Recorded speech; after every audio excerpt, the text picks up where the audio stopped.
This is Southern Cross News with Rachel Williams. With Steve Smith banished from the Test captaincy, Tasmanian Tim Payne will now step into the top job. The 33-year-old's sudden promotion is well deserved, according to his local club. Payne was a regular player for the University Cricket Club in Hobart before ascending to the national team. University's coach says Payne's integrity, leadership and character makes him perfect for the role. There is an admiration for Tim and what he's achieved in so many ways, but it's about being a good person. I think it's been likened to one of the most important jobs in the country. So for the person to lead our country now at one of the most difficult times in cricket over history, Tim Payne's been selected and he's the right man for the job. Payne is Tasmania's second Test captain after Ricky Ponting. Tasmania's housing crisis is showing no signs of slowing down, with fears for those who may be forced to endure a winter on the streets. Much of the focus has been on the Hobart showgrounds, but that's just the tip of the iceberg. Tonight we speak to those at the coalface of an escalating crisis. It's 7 a.m. and the day is only beginning for the Salvation Army visiting those who have spent the night sleeping rough. Today at Long Beach in Sandy Bay. So a lot of uni students come here, park their cars, have a shower and off they go. If they haven't got a vehicle, then they walk to uni. So you're in the area where it's suitable. Some students were asked to move on earlier this morning. Robert McDougall, one of those, having to clear areas around Hobart. People sleeping in the dunes, tents down actually on the car park, people sleeping in sleeping bags and blankets just in the bushes. An uncomfortable reality escalating over recent months. This week I've picked up 10 new cases and roughly normally it's probably 1 or 2. The plight of the homeless is seen throughout the CBD, with calls for support coming from all sectors. We know young couples who aren't necessarily homeless but are looking for accommodation to set up a life for themselves as a married couple, can't even get rental. A crisis leaving those at the coalface sometimes speechless. The conversation will just stop because we don't necessarily have the answers, but we have the conversation again and we have the conversation again because the people presenting aren't going away. Simon spent 18 months waiting for affordable accommodation after moving from interstate. I had nothing, no support, and it was just rock bottom, and you don't know where to go until someone like Bernie picks you up and goes, hey, come in here, this is what we've got to offer. There's just nothing out there affordability wise. You know, there may be something there, but it might be $300 a week or whatever it may be, which is totally out of their price bracket. The Richmond Fellowship is one service providing a temporary space for people waiting for a home. Those lucky enough to stay at the Flint House in Newtown paying $220 a week, including 2 meals a day. We've only got 51 rooms, so we're just about capacity now. And it's not even the winter time yet, it's only in autumn, so yeah, it's going to get higher and higher as it goes along. The government is providing $500,000 for crisis accommodation in hotels and cabins, $150,000 for workers on the ground. We've given them extra capacity and resources to help more people this winter. And that's really difficult to respond because the capacity for people to find housing stock and affordable housing stock is a real challenge. A challenge workers say has been coming for years. The seriousness of the issue now building just months out from winter. The most important thing is that so these people aren't just left to their own devices and camping in some of the places you've seen this morning. Jacqueline Robson, Southern Cross News. The mother of a young girl shot at Deloraine last year has given evidence at a preliminary proceedings court hearing. 25-year-old Nathan Richard Campbell is facing charges of causing grievous bodily harm and recklessly discharging a firearm, but he denies both accusations. Sarah Newitt fronting court, telling what she says occurred the day her daughter Phoenix was shot last August. She says just prior to the shooting, she'd been in a physical altercation with another woman called Brianna Mansell at Deloraine's Woolworths. Ms Newitt said she pulled out a knife after she was initially attacked and then called her brother Zach for assistance. The court heard the pair then got in Zach's car with Sarah's daughter and Zach's son and drove to Stag Court, where Nathan Campbell was. Because of the injuries I'd sustained, Zach said he wanted to say something, Ms Newitt told the court. She said she tried to convince her brother it was a bad idea. I was hurt and wanted to go home. I wasn't interested in any more arguments. Zach also gave evidence today, saying he drove to Stag Court thinking worst case scenario is I'm going to have a drunken fight. The court heard moments after the Newitts pulled up outside the cul-de-sac, Zach and Mr Campbell started yelling at each other. A neighbour told the court she heard a woman yell, "We will rape your daughter," before the car began to leave and a gun was fired. Ms Newitt denies saying anything like the word rape and says she saw Mr Campbell pick something up, put it on his shoulder, aim it and shoot. The preliminary hearing will continue tomorrow with 2 more witnesses to give evidence. Following the proceedings, the case will then return to the Supreme Court for trial. Mr Campbell remains on bail. Monica Dadson, Southern Cross News. The University of Tasmania is planning a new $50 million student housing complex to meet the growing demand for accommodation. A new 450-bed complex is expected to be constructed within the next 2 years on Melville Street in Hobart. The university is also considering options to provide up to 200 new beds for students by semester 2 this year. We estimate that we've got about 200 students who are living in arrangements that we're not happy with, that we think are the kind of situations that are lack the quality that we would want to see our students in. The investment is hoping to reduce pressure on the public housing supply. Tasmanians could be paying less for petrol than some mainland states this Easter. Adelaide, Brisbane and Melbourne are expecting a petrol price hike over the long weekend. The RACT says there should be no dramatic increase in fuel for local motorists. A price in the early 140s to 143 is a fair and reasonable price based on the current wholesale price. There are opportunities, particularly in country and regional areas, to buy fuel for 140 and sometimes a little bit less. The RACT is reminding motorists that the cheapest fuel can be found on the Gas Buddy app. A P-plater has had her vehicle clamped after she was caught speeding 55 kilometres an hour over the speed limit while passing through Gilston Bay last night. She was travelling at 145 kilometres per hour at the time. The 17-year-old was fined more than $900 and has been disqualified from driving for 4 months. 2 other teenagers were also in the vehicle at the time.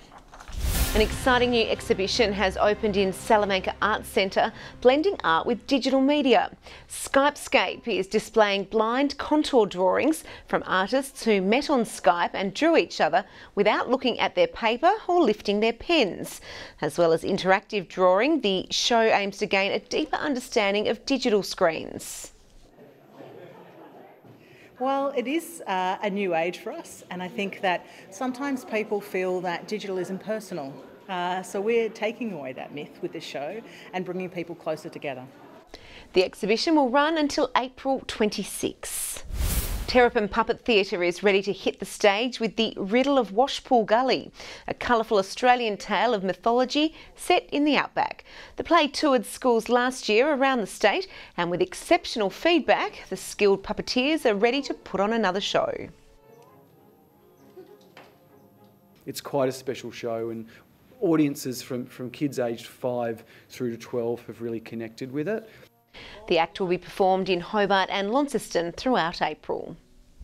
Now a look at the day's business and finance news thanks to Tasplan, your local super fund. Australian shares have ended the session sharply lower with broad losses across most sectors after a tech stock slump induced heavy overnight falls on Wall Street. The ASX 200 index has dropped by 42.8 points. And a short time ago, the Australian dollar was trading at 76.9 US cents and 105.78 New Zealand cents. To the TSL now, and former Demon stars Ryan Matthews and Will Campbell will be good to go for the Tigers in round 1 after a transfer deal between the club and North Hobart was finally reached. And it's safe to say the pair can expect some extra attention from their old teammates on Good Friday. A 2-time best and fairest winner for Hobart City, Matthews faced a tough decision when the club voted to return back to the North Hobart brand. A lot of us have never ever played footy for North Hobart. I'm an ex-Hobart City player, and so are most of the other boys. So he and 6 others joined their former assistant coach at the Tigers, resulting in a tedious transfer process that required mediation in order to get resolved. The amount of players, like there was always going to be a bit of to and fro and having to abide by the rules and regulations with what the transfer fees were. Obviously going down to a new club, you don't know if they want you there or not, and as soon as we walked in the door, the boys were fantastic, so can't be any more thankful for that. The players are now preparing for a hostile reception at North Hobart Oval on Good Friday in what should prove an explosive encounter to kick off the TSL season. Particularly when you lose your best and fairest winner and your runner-up best and fairest winner, so they'd be copping some attention. Nothing I'm not used to, and I'll go up another level when I get attention, so hopefully they do bring a little bit of excitement and a little bit more attention. And despite losing around 20 players from the list during a long and painful off-season, North Hobart remains adamant it can compete at TSL level, while the Tigers are hoping the talent they boast on paper now translates into results. Got an exciting young group of players. We had 46 fit guys to fit from last night for selection, so everyone who's been picked is really excited and can't wait to Friday. With the talent we have now, we need to take confidence into the season knowing that we can compete with everyone. Meantime, after picking up several new recruits in the off-season, the Hobart Tigers and Dodgers Ferry will be hoping to kick off their 2018 SFL seasons with a win when they meet this Friday. Former State League player Liam Azzopardi is expected to have a big impact after returning to his old club. There's still a lot of good players kicking around in the SFL, so I'm looking forward to really seeing what talent's out in the park this year. While Dodgers Ferry have gained some valuable experience of their own. David Hunt coming on board's been rather huge for us. His leadership for me as a relatively new coach has been good. His development of the younger players has also been good, so we're coming along all right. In Friday's other matches, New Norfolk take on Lindisfarne, Signet face off against Claremont, with Brighton Sorrel set to round things off. To netball, and Tasmanian Magpies captain Cody Lang says she's nearly ready to return to the side after rupturing her ACL last May. The goal attack expects to be ready for round 1 of the Australian Netball League season, but she'll watch from the sidelines when Tassie plays 2 upcoming pre-season games against Wales and Northern Ireland. I've been training mostly like full training recently, so it's just been great to get back out there with the girls and yeah, excited what we can do this A&L season. The Collingwood Magpies are also playing in Tasmania as a warm-up ahead of the Super Netball season. It's a really good opportunity, I think, because 4 of our girls are away for Diamonds at the Com Games at the moment, so there's a really good opportunity for a few of us to cement our relationships on court. Games are on from 6:30 tomorrow night at the Silverdome and from 11 a.m. on Saturday at the Derwent Entertainment Centre. To basketball, and the man set to lead the Hobart Chargers forward on the court this season has finally arrived in the state, with Trey Nichols ready to show fans what he's capable of, while the Launceston Tornadoes' local talent are preparing to step up another gear in the absence of the side's big guns. Nichols has previously played against the Chargers' 2017 MVP in Western Australia. Now he gets a chance to showcase what he and Mathai Muo can do in the same colours. Kind of previously already had talks about kind of playing with each other and teaming up, so the opportunity kind of presented itself and we jumped on it. With Melbourne United forward Craig Moller now the only player yet to arrive due to the NBL Final Series, Nichols is keen to start gelling with the squad to see if its potential on paper matches its abilities on the court. I just feel like, me as a player, I can bring a lot to a team, a lot of excitement to the fans, and hopefully try to get us a chip this year. Meantime, new Tornadoes coach Derek Washington has ramped up preparations ahead of the side's round 1 clash with Kilsyth next Saturday. Players are definitely growing, adding parts to their game that they haven't had before, putting a little more skill to their game, add a little bit more swag to their game. The side's local talent will need to find another gear, with import Michaela Roof and captain Lauren Mansfield likely to miss the first few games due to playing commitments in Europe. But backup point guard Paige French says they're up for the challenge. It's a really good group dynamic, great bunch of girls to play with. It's just good vibes.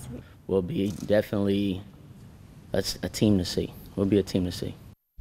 Good evening. Hobart 23 today, Launceston 22, Burnie and Devonport 21. Those numbers a bit warmer. Flinders Island found a late spurt of summer too with 26. Most temperatures around Tasmania above average. Friendly Beaches 25, St Helens 24 and Ouse 22. Low Head and Grove reached 21, Smithton on 20, King Island 19 today and Strawn 18 degrees. There is plenty of cloud pushing over the west of the state again today with a more scattered look over eastern areas. And further north, that same cloud band is over Victoria and eastern New South Wales due to a surface trough and cold front. Cold air behind that system is over South Australia. Another trough has the cloud over the far north, and North Queensland has the remnants of the cyclone. Tomorrow, the trough to our east extends over central Victoria and western New South Wales. A cold front moves south of the Bight and the high to the west strengthens. West to northwest winds at 15 to 25 knots, reaching 30 knots over the south and west. Swells building up from 2 to 4 metres. Strong wind warning for waters between Tasman Island and Sandy Cape. A late shower for Hobart, a top of 22 tomorrow, 21 for Cygnet, a late shower as well for New Norfolk and 22 degrees.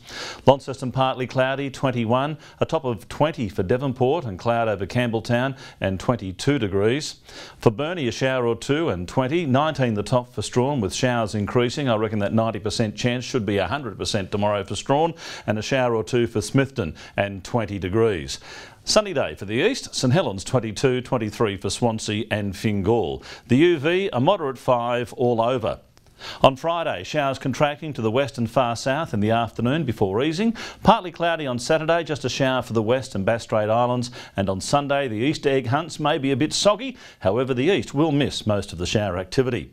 Sunny and 29 in Perth tomorrow. A little cloud for Adelaide and early for Melbourne. A sunny day in Canberra and Sydney. A shower for Brisbane with 27 and a storm for Darwin.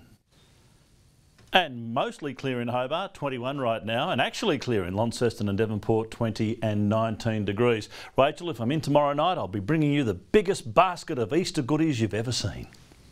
So you've got the night off then. Thanks for that, Murph. Well, that's all your news for now. Thanks for joining us. Good night.